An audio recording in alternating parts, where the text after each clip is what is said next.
Hey everybody, welcome to my How to Ride a Motorcycle introduction video. This video is for people who have never actually ridden a motorcycle before, so essentially have no idea how a motorcycle operates.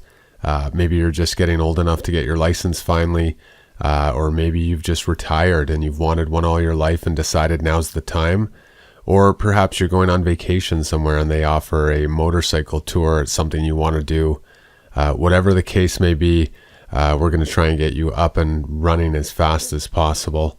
So in this video, we are simply going to take a look at the basic layout of the instrument cluster and all the information available to you there, as well as the operational controls of the motorcycle to give you an opportunity to start understanding how the bike operates before you actually get onto one.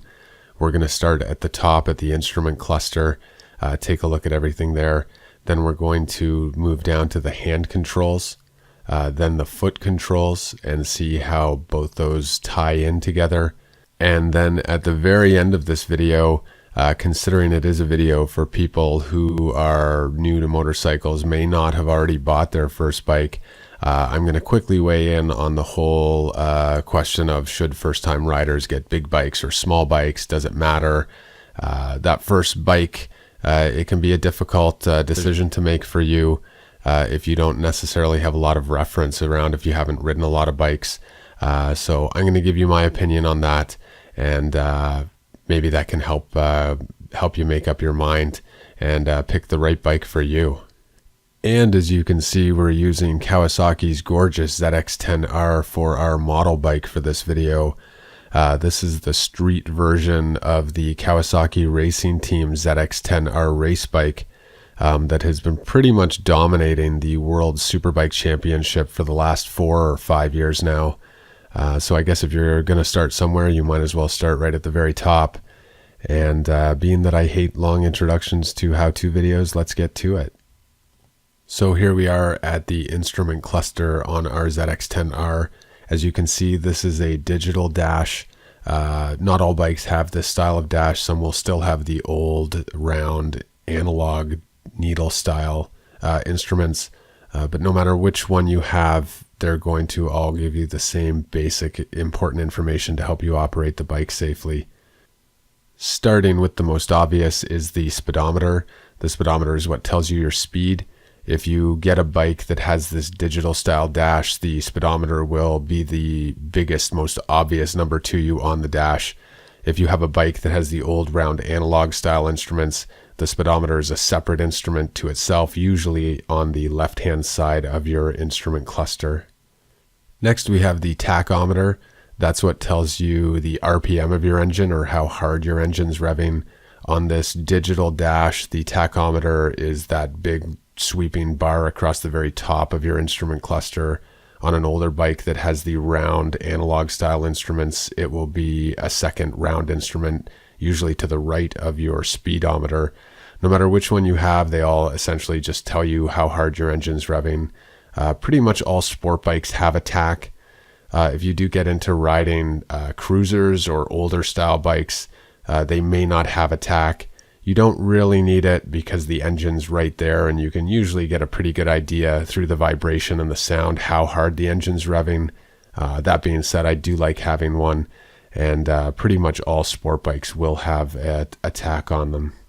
Then you have the odometer. The odometer is what records the mileage on the bike. They almost always have a trip meter built in, which is actually a pretty handy thing for a motorcycle because most of them don't come with gas gauges. Especially sport bikes, they don't come with a gas gauge built in. So once you figure out how much mileage you can get out of a tank, then you can start to use the trip meter sort of as a gas gauge, so you don't have to be constantly checking your gas levels through the tank. Not such a big deal if you're just kind of bopping around an urban area, but if you start hauling mileage out on a highway, it's nice to have that there and sort of generally know just by looking down at your trip meter how much gas you have and how much further you can go on the tank you're on. So don't forget that. It's a handy little trick that can save you constantly having to try and look into your gas tank to see how much gas you have left. Moving on to a few of the generic dash lights that you're going to have across all motorcycles. The first is the blue high beam light, just like a car. On the ZX10R dash, it's located to the left of the RPM gauge. The next light is going to be a red engine light or oil pressure light. If you are riding your bike and you see that red engine light come on, it is best that you pull over and shut the bike down as quickly and as safely as you possibly can. It's not always fatal instantly, but it certainly can be if you lose all your oil quickly. You don't want to be running your engine. So if you do see that red light come on, again, as safely and quickly as possible, pull over, get the bike shut down, and get off and take a look and try to figure out exactly what's going on. The last light is the green light. This represents neutral on all bikes. Neutral on a motorcycle is only found between first and second gear. Unlike a car, you cannot shift into neutral from any gear, just first and second. And it's best practice really to start and stop the bike always in neutral. So the first time you get on the bike, when you turn the key and click the dash on, the first thing you want to look for before you start the bike is that it is in fact in neutral when you start it. And just to quickly point out that the green light you're seeing there on the left side of this dash of the ZX10R, it's not actually the neutral light. The neutral light is located, if you can see above the high beam light, there's a little N. That is actually the neutral light that's located there. You can tell that it's not in neutral because the gear indicator that's beside the speedometer is telling you that it's in first gear. So this bike's not actually in neutral for this picture. Which brings me to a few of the little extras that are available to you on some of these newer bikes. Pretty much everything we've looked at so far is going to be available to you on almost any bike you get on. But these newer bikes that have the computers on board, that have the digital displays, they do offer you a little bit more information. The first we've already kind of seen is the gear indicator, tells you what gear you're in. Very handy if you have one. The second bit of information here is going to be about modes or settings. The newer bikes have a lot of traction control. They have wet settings. They have power output settings for different situations. Some are sort of standard modes. Other ones you can completely customize to suit your riding style. But all of that information will be available to you through the dash and is operated by a button on one of your handlebars, which we will get to very shortly. So now we're going to zoom out and take a look at the electronic controls for the motorcycle. All of the buttons that operate the electrical system for the bike are located on two control pad areas, one on each handlebar above the grip area. And all of the controls are designed to be operated purely with your thumbs. This, for safety reasons, obviously means that you don't have to take your hands off the handlebar to operate any of the signals or lights or anything like that. So the first part of our electrical system that we're going to look at is the ignition system. That's how you start the bike. Unlike a car, a motorcycle has a two-step or two-stage ignition system for safety reasons. The first part of that system is the key. As you can see here on our ZX10R, the key is located generally in the center of the handlebars. Pretty much every bike you're going to get on is going to have the key there. Every once in a while you will get on a bike that has the key located down on the engine or even on the front of the frame. But for the most part, the key is pretty much located in the center of the handlebars. The second part of the ignition system is located on the right control pad on the throttle side of the handlebar. You can see there's two buttons there, and there's only two buttons there. The bottom button is a springy button. It's the starter button. And the top big red button that's pointed out here is called your kill switch. That is a safety device there. The reason it's there is so that in the case of an emergency where you feel you have to shut the bike down quickly, you don't have to take one of your hands off the handlebar and then look down to find the key to shut the bike off. You just use the kill switch. That's what it's there for. Pretty much every bike I've ever ridden has had a kill switch, whether it's a brand new street bike or a 30-year-old dirt bike. They're always there. They should be there. If you get on a bike that you're unfamiliar with, that's one of the things that you want to make sure is there, because again, in the case of an emergency situation, you want to make sure that button there will kill the engine for you, and it may save your life. So now that you've seen both parts of the ignition system, we'll do a quick mental dry run just so you can get an idea of the starting process. The first thing you do is put the key into the ignition. Then you turn the key to the on position, at which point the dash should light up. You should see your engine lights, etc. Obviously, you're looking for the green neutral lights, so you know the bike is in neutral and not in gear when you start it. The next thing you've got to do is make sure that the kill switch is in the on position as well, at which point you can then pull in the clutch and just push the starter button until the engine is started. So now we're going to jump across to the left side handlebar control pad. You're going to find the other options for operating the motorcycle over here, including a switch for your high beam, low beam for your headlights. You're going to find your signal switch to operate your indicators. You're going to find the horn button, usually located at the bottom, sort of in a similar position to the starter button on the other side. Now on older bikes, you're going to find here a choke lever, usually located on the inside of the control pad. That's because you have to operate the choke manually when you start it up for the first time and when it hasn't been running for a few hours. And on newer bikes, they usually have an automated or computer operated choke, so you don't have to worry about that. But what you will find on the newer bikes over on this left-hand control pad is a button that allows you to operate the computer on the bike. It allows you to set your settings as far as wet weather modes or power output modes or anything like that. So you will find a button over here, usually beside the high low beam button, that helps you navigate the onboard computer settings. And that basically wraps up the standard electrical controls you're going to find on pretty much every road bike you get onto. If you start getting onto bikes like Goldwings and big touring bikes, you will inevitably find more controls because those bikes tend to have more periphery type things like stereos and heaters, etc. But pretty much every bike you're going to get on is going to have all of the things we've basically looked at in one form or another.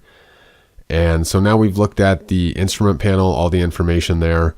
We've looked at the electrical controls as far as operating the electrical system. And now we're going to get to the meat and potatoes, the thing everybody really wants to learn, the operational controls for the motorcycle. And we're going to start at the most obvious place, the accelerator, the throttle, the gas. If you know anything about how a motorcycle operates, this is probably going to be it. I imagine most of us as kids pretended at one point or another to rev our bicycles like a motorcycle and make the vroom sound. This is the part that makes riding the motorcycle fun. It's also the part that can make it dangerous if you don't pay attention when you use it. So, as you've probably already guessed, you operate the throttle by twisting it in a downward motion. The response you get from the engine when you twist that throttle is going to depend on the bike you're on.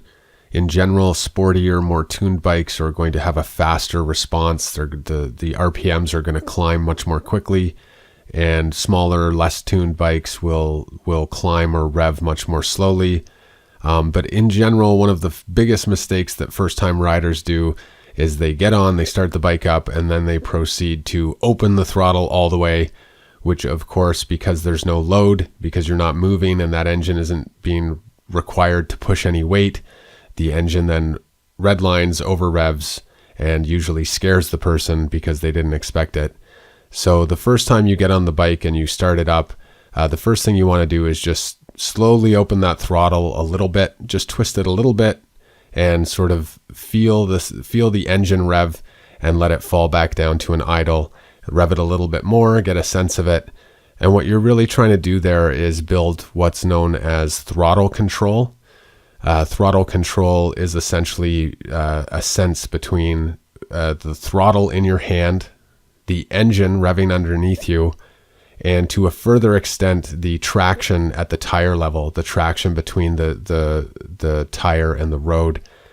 So over time, as you ride more and more, you get more experience and you ride in different types of conditions and different types of roads, you will build a better sense of throttle control, which inevitably is going to help you operate the bike in a much more safe manner. So now we're going to take a look at the other side of the acceleration process or deceleration, the braking system. Some people think that the throttle or the accelerator is the most important part of the bike. I would argue that it's the brakes that are the most important part. As Jeremy Clarkson once said, speed has never killed anyone. Suddenly becoming stationary, that's what gets you. So it's not so much the going quickly part that's the problem, but it's usually the stopping quickly part that causes all the issues. So the braking system on a motorcycle is divided in two by front tire, front brake, rear brake. The front brake is operated with the lever in front of the throttle, and the rear brake is operated with a pedal in front of the throttle side foot peg. So just to mentally sort of divide it up in your head, the accelerator, the throttle, and the brakes, the decelerator, are all located on the same side of the bike. Now, in general, the front brake is going to be sort of your main brake due to physics. As you apply the brakes, the weight of the vehicle wants to continue moving in the same direction it's moving, and therefore throws itself forward as you first hit the brakes. In racing terms, that first little moment of braking is called setting the suspension, meaning that you're sort of bottoming out the suspension to the point where it becomes stable and you can start to increase your braking.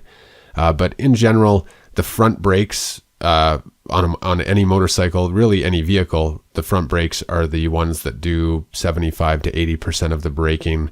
And the rear brakes are sort of there, especially on a motorcycle, to just help control the weight of the vehicle so that the entire weight of the bike doesn't launch forward when you hit the brakes. That all being said, you will absolutely want to use both sets of brakes.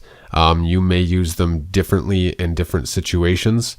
It's different when you're, let's say, stopping the vehicle in a straight line as opposed to trying to slow down while you're in the middle of a corner, or perhaps trying to slow down at the same time as you're trying to avoid something or change the direction of the motorcycle. So as you ride more, you will sort of get an idea how the brakes sort of affect the weight of the vehicle differently. So again, when you're learning, it is something you want to pay attention to and take your time with and sort of feel it out, because the brakes are, again, for me, the most important part. They are the part that will ultimately save you from having problems as you get out there and start driving around with traffic.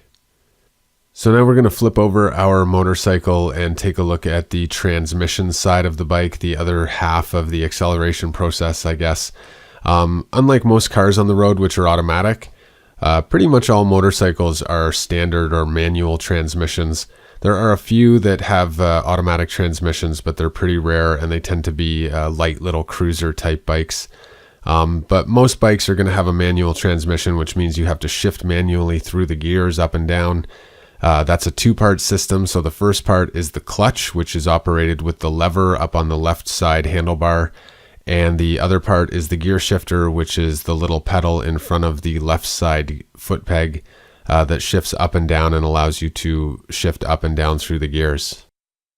Operating the clutch smoothly is probably going to be your biggest challenge when you first start riding the bike, especially if you've never driven a standard vehicle before. The clutch is operated in conjunction or combination with the throttle. So essentially you're letting the clutch out slowly and applying throttle slowly, and you're sort of balancing the two as you kind of move the bike, get it moving from a standstill. This is the hardest part when you first start riding. Inevitably, one of two things happens. Either they stall the bike, which is what usually happens, or potentially they pull a relatively short and unexpected wheelie. Needless to say, smooth clutch operation is just something that comes with time and practice. My suggestion would be that you find a place where you can either take your bike or have somebody else's bike to practice on if possible. And just a big open parking lot or a big industrial area where there's nobody around, no traffic around, and just practice getting the bike moving from a standstill. Rev it up, stop it again, get it moving from a standstill, and just keep doing that until you really build that feeling of between the clutch and the throttle and the movement and the weight of the bike. It's just something, again, that comes with time, and with a little bit of practice, you'll be up and running in no time. So once you've got the bike moving, using the clutch to shift up through the gears becomes a lot more easy because the weight of the bike is already moving. So you're not having to take that time that you do when you first get the bike moving from a standstill. It's simply a matter of pulling in the clutch, Again, balancing the throttle or letting off the throttle slightly, and then shifting up the gear, letting the clutch back out as you apply the throttle. There is a bit of a knack to it, or an art to it, to doing it smoothly, but it's certainly something you will learn with time. It just takes practice. It's sort of a feeling that you get. And my suggestion would be just to respect the fact that you're learning when you're first riding. Make sure that, the first few rides you go out specifically with the intention of going somewhere where there's not a lot of people, not a lot of traffic, so that you have time to practice. And, pay attention to the bike, feel the bike out. You will certainly make some goofs and some mistakes, but as long as you're careful, it's something that you will just sort of naturally learn as you do it. And once you've shifted all the way up through the gears, you're going to have to eventually come back down or downshift through the gears as you slow down. Again, it's sort of the same process: clutch in, throttle off, downshift, clutch out with the throttle. Sometimes you want to blip the throttle or give the throttle a very quick rev as you're actually doing the shift, because it sort of loosens up the engine and transmission so it kind of lines up correctly as far as the momentum and speed of each part. But in general, it's the same process. Be careful when you're downshifting. You don't want to downshift more than one gear at a time, especially when you're starting, and you need to pay attention to the how high your engine's revving when you do downshift. One of the biggest problems is you'll downshift and essentially over rev the engine, lock up the back tire, and which can not only damage your engine, but it can also cause your back tire to skid out from under you.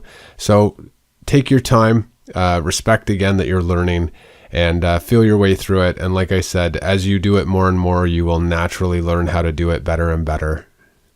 So that pretty much wraps up the main part of our How to Ride a Motorcycle introduction. We've gone over the instrument cluster and all the information available there. We've gone over the electrical controls that allow you to control the electrical system of the bike. And finally, we've gone over the operational controls, which control the movement of the bike. Obviously, learning how to use all these parts of the bike together smoothly and becoming comfortable with the whole process does take a little time.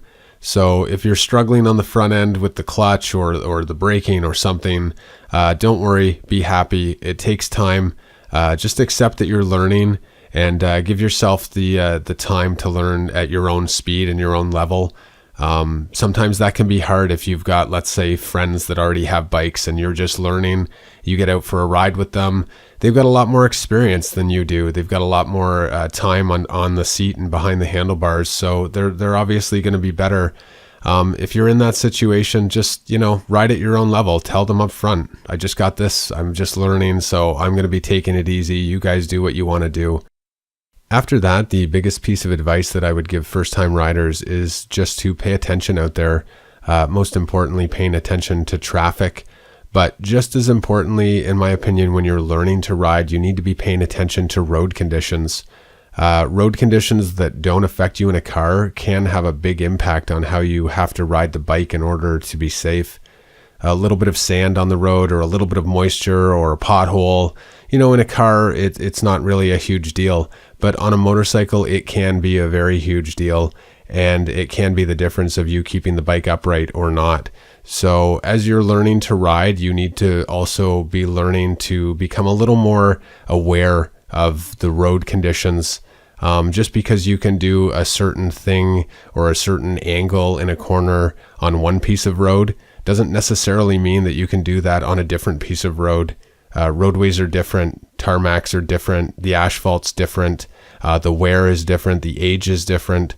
So again, it's something that you're going to learn as you get out there and ride around, is just to, be all ears, all eyes, pay attention, feel your way through it, and be safe. You're learning to do something that once you get past this little learning stage is going to bring you a great amount of fun and pleasure in your life. So I'm glad that you've decided to do it.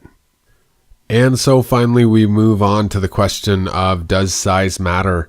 If you're somebody who's getting ready to buy your first bike and you're maybe not sure whether you should go for the bigger bike or the smaller bike, there's a lot of opinions out there. Some people believe that you should essentially start small and then graduate your way up to the bigger bikes. Other people believe that you should just dive right in head first and go for the big one. That way you learn how to use the power from the beginning. And I think both those ideas have elements of truth to them. Ultimately, it depends on who you are, how you feel about it. Let's face it, some people are just naturally good drivers. Other people aren't. Some people can hop right on. They just have a natural knack or ability. They're just comfortable with the amount of power on the bigger bikes, and it just doesn't bother them.